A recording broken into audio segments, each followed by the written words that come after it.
Jared with IPD here today to talk to you about a new product.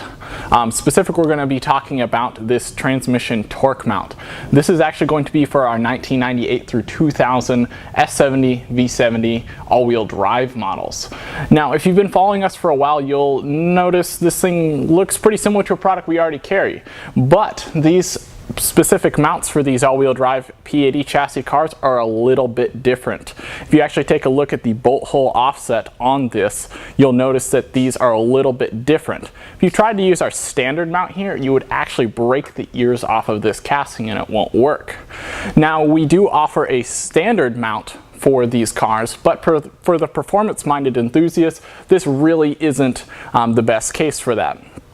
So we saw that there was this void in the market, and we decided to make our own billet mount for this. So this is going to have billet aluminum as well as a nice 65A polyurethane bushing, so you can firm up this transmission torque mount, which is a huge failure point on these cars.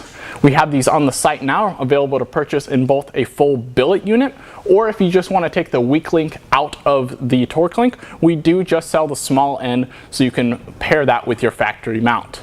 If you have any questions, feel free to give us a call. Our number is 800-444-6473.